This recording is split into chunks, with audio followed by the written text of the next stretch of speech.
I'd like to introduce our panelists over here on my extreme left, Christopher Moore, and his co-writer on the Griff, Ian Corson. And tell us the genesis of this story. I had a nightmare about being attacked by a bird of prey. And so I woke up and I went, well, that would be such a cool story. Someone just plucked silently off of the planet by this giant animal, you know, these talons. It was immediately evident to me this wasn't a novel. It couldn't work in the form of a novel because it was so action-oriented and visually oriented. We structured it as a movie. We wrote it as a screenplay to begin with. That was the whole idea.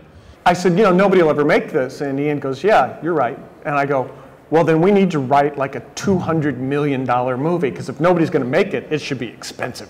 About the time we were getting ready to do a rewrite on it, Reign of Fire came out. And I thought, you know, there's not enough room in the world for 2 Dragon Destroys the World movies. That's how we ended up doing the Griff and adapting it to a graphic novel.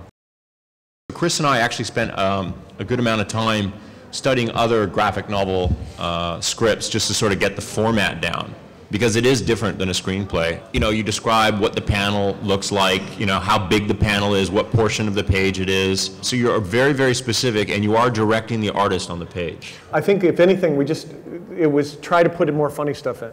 It was kind of a pleasant surprise to go back and laugh out loud at the jokes we'd written. I love the sound effects, too. And when we were doing the script, I would be like, sitting in my office going, how do you spell that? Did you want to talk a little bit about some of the online outreach that will be taking place? It's going to have a Facebook page and a Twitter feed. We're going to do the web comics, which is that what these are? Yeah. Basically what happened is we got the color art and started to do dialogue that doesn't have anything to do with the story. Because like in the book, the Griff don't talk. It's nothing to do with the story that the actual art is used in, but it was fun. How was the vibe in there? You think people are excited about the project? More so than I thought.